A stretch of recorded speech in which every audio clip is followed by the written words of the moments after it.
En la primavera de 1943, la situación para los ejércitos alemanes era sumamente comprometida. Se había hundido el frente del desierto, Rommel había perdido, sus carros de combate estaban diseminados por las dunas de Túnez, de Libia y de tantos sitios, de tantos parajes donde habían curtido batalla los hombres del Afrika Korps. Por su parte, en el frente oriental, el desastre de Stalingrado había sumido en la desesperación a muchísimos generales alemanes. Más de 26 divisiones se habían perdido, más de 260.000 hombres irrecuperables para nuevos y futuros combates. Había que tomar una decisión, y rápida, tenía que ser muy rápida. En la primavera todavía se pensaba en la victoria de Alemania, pero el 13 de julio, una frase del gran general Horch, el gran general alemán Horch, llamado por sus hombres papá, una frase lo definió todo. Horch le dijo al gran estratega alemán Erich von Manstein, le dijo: hasta ahora hemos combatido a campesinos mal organizados, pero estos campesinos ya son soldados, han aprendido de nosotros el arte de la guerra. Se refería a los hombres del ejército rojo soviético.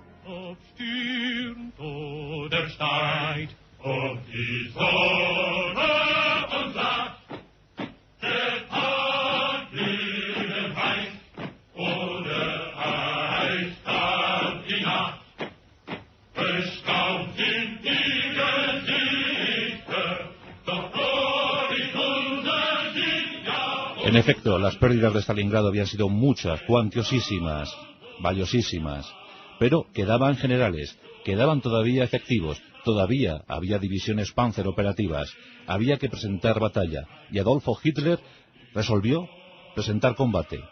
Un pequeño promontorio, una pequeña protuberancia en el terreno, una península aislada en el frente. Lo que iba a ser la Operación Ciudadela. Nos referimos al perímetro que rodeaba la ciudad de Kursk. En el año 1943, Kursk tenía 140.000 habitantes. Y ese perímetro abarcaba una extensión parecida a lo que puede ser Castilla y León y Galicia juntas. Ahí se iba a librar la batalla más decisiva de la Segunda Guerra Mundial, por lo menos en el frente oriental. Desde entonces, la Unión Soviética tomaría la iniciativa. No fue un intercambio de peones, como se dijo en su día, no. Fue algo más que eso. Los blindados que perdieron los alemanes en Kursk, los aviones que perdieron los alemanes en Kursk, ya no se volverían a recuperar. Desde entonces los alemanes retrocederían. Desde entonces los alemanes empezaron a olfatear el fin de la guerra, y no sería propicio para ellos.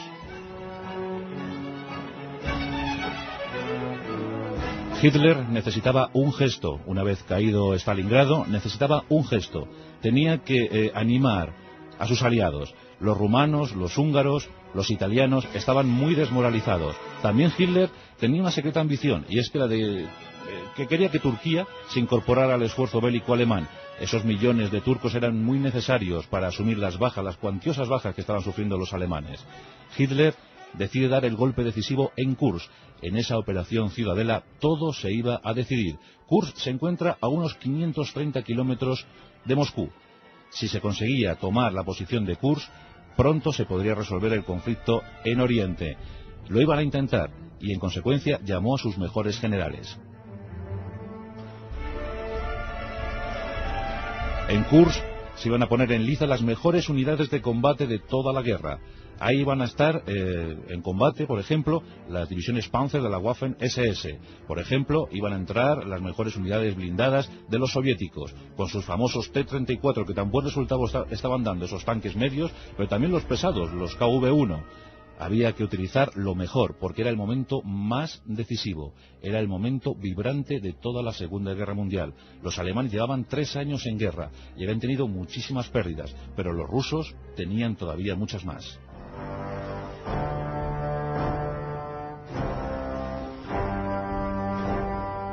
Hitler convoca a sus generales, les reúne y les entrega las órdenes. Hay que avanzar, hay que lanzar una ofensiva gigantesca sobre Kursk. Desgraciadamente para el alto Estado Mayor alemán, la noticia no se queda solo en esos muros.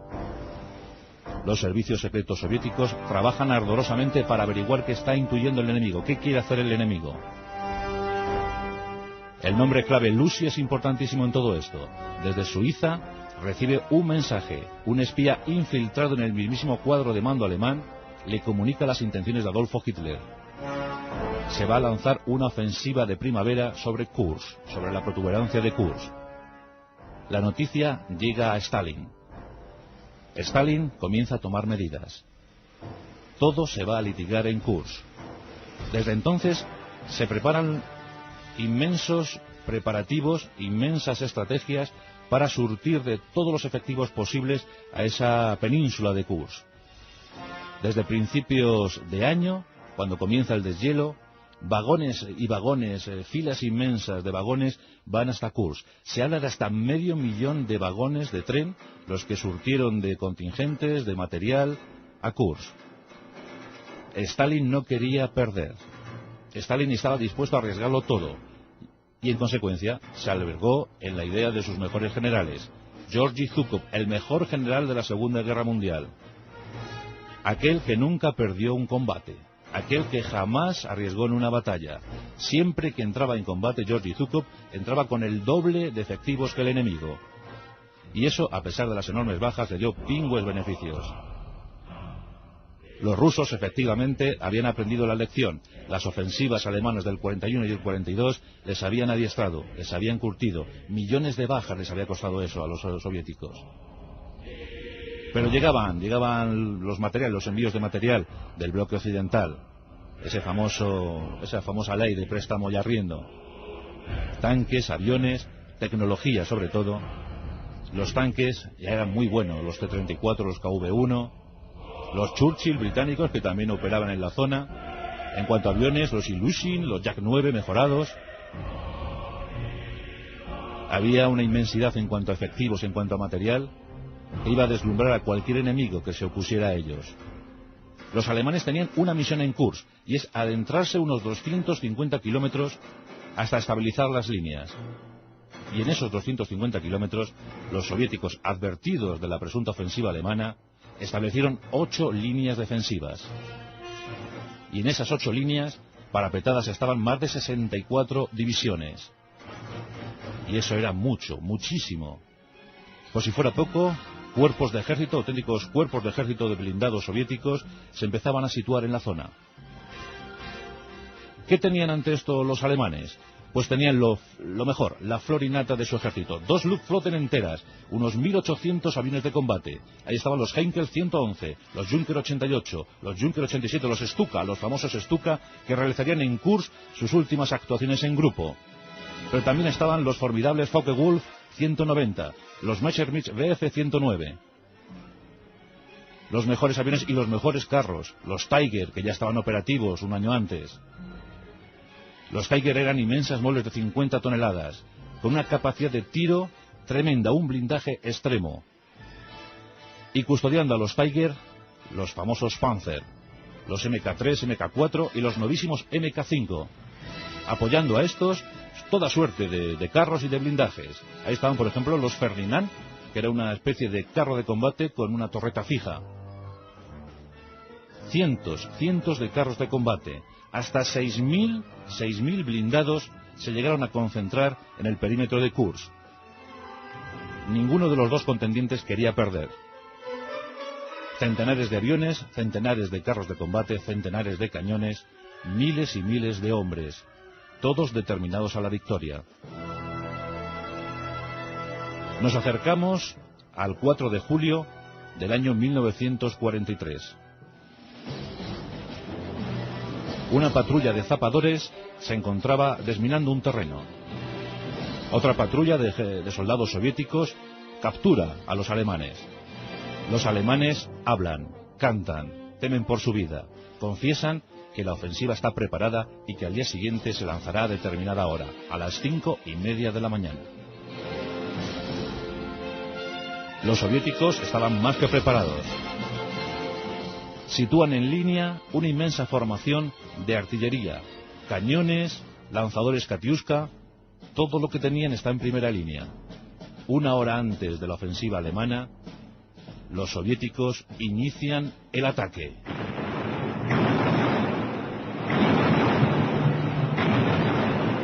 En torno a las 4:30 de la mañana comienza el fuego.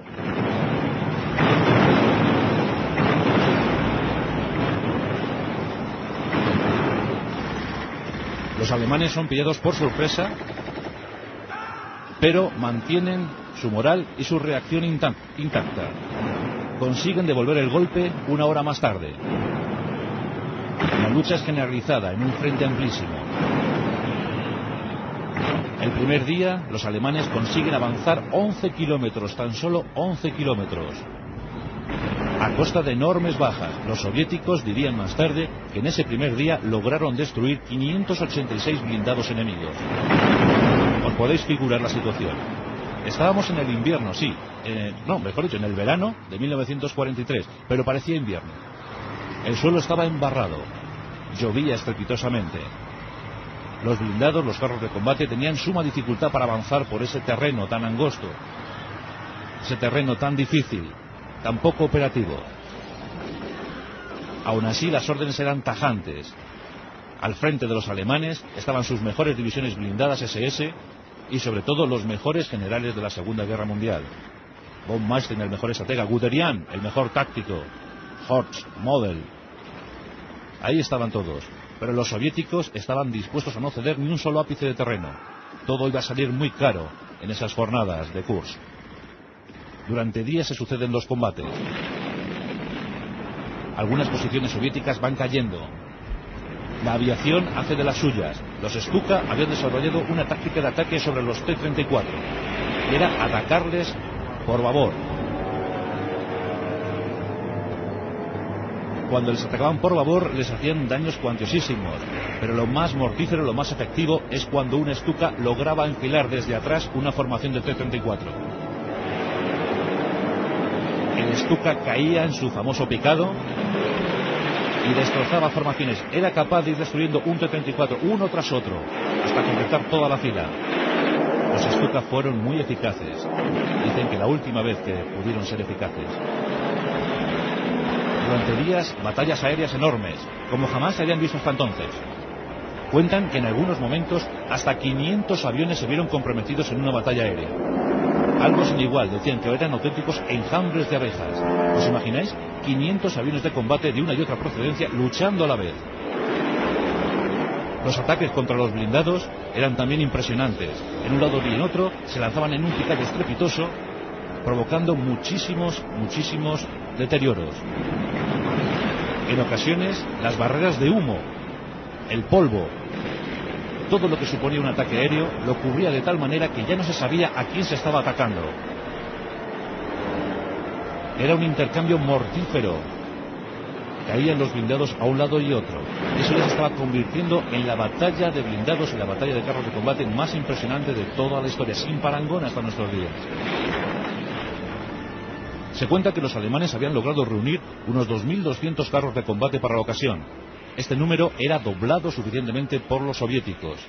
Sin embargo, los tanques soviéticos, aparte de los T-34 o de los KV-1, pues eran algo más ligeros. Había, por ejemplo, estaban los T-70 o los propios Churchill, que eran más ligeros.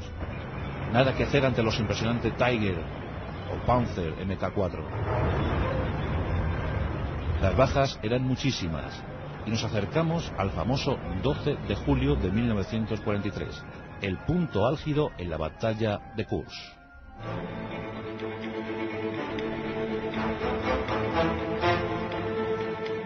En la localidad de Prokhorovka,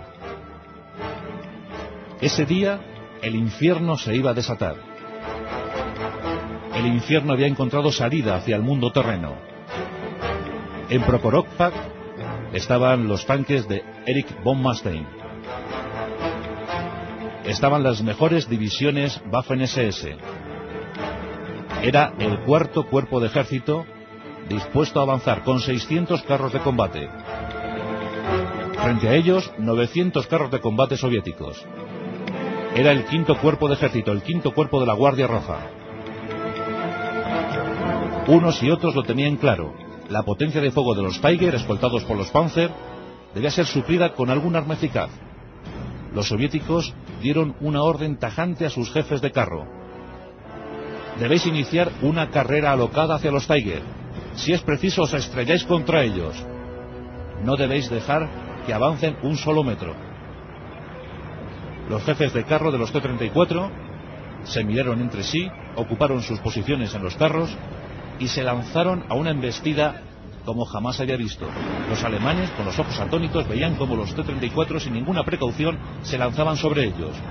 Durante un buen rato los Tiger hicieron blanco a su antojo sobre los T-34, pero finalmente las dos formaciones chocaron. Fue una auténtica tragedia. Cientos de carros de combate, miles de hombres cayeron ese mismo día 12 de julio. Se dieron situaciones tan surrealistas como dos T-34 embistiendo a un Tiger. Los tres carros ardieron, se fundieron en uno solo. Cuando se hacía blanco sobre un carro de combate, ya no solo se dejaba esa baja sobre el campo de batalla, sino también se provocaban otras. Estaban tan unidos los carros de combate, estaban tan cerca unos de otros, que no era raro ver, cuando estallaba uno, que estallara el de al lado. La infantería de apoyo poco podía hacer, y muchos eran acribillados desde el aire por los aviones. Como os digo, era el auténtico infierno. Cuentan que no quedó ni una sola brizna de hierba en unos cuantos kilómetros a la redonda. Más de 1.500 tanques enzarzados en una batalla sin igual. Ninguno quería retroceder. Se enfrentaban lo mejor de cada ejército. Se estaba decidiendo la suerte del frente oriental. Los Tiger iban siendo aislados y destrozados. Los Panzer poco podían hacer. Los MK5 se mostraron poco operativos porque habían recién salido de las cadenas de montaje, y muchos de ellos incluso se averiaron. Los alemanes empezaron a retroceder, empezaron a replegarse. No tenían divisiones de reserva, no podían hacer nada. La única opción era que alguien les ayudara, y esa ayuda que iba llegando fue cortada por los soviéticos. Antes de que todo fuera fatal para los intereses alemanes, se optó por la retirada. Cuando se abandona Kuprovka, la imagen es desoladora, es dantesca. Sobre el terreno, 700 carros de combate de un lado y otro. Unos 300 alemanes y unos 400 soviéticos. Miles de muertos diseminados por todo el campo de batalla. Imágenes estremecedoras. Aviones derribados, carros destruidos, hombres quemados. Fue una batalla atroz, sin parangón. Kuprovka pasará a la historia como una de las locuras más grandes jamás realizada. Todos quisieron ganar. En el fondo, todos perdieron. Pero en ese momento histórico, en ese momento crucial, a pesar de las enormes bajas, realmente quien venció fue Stalin. Sí, había perdido el doble que los alemanes. Había perdido más de 160.000 hombres, 160.000 muertos frente a los 70.000 muertos alemanes. Pero se había adueñado del terreno. Los soldados rojos ya eran dueños de ese terreno. No volverían a retroceder jamás. No se volverían a dar las circunstancias del 41 o del 42. A costa de millones de muertes, consiguieron expulsar a los alemanes, poco a poco. Se inició una lenta pero agoniosa carrera hacia Berlín.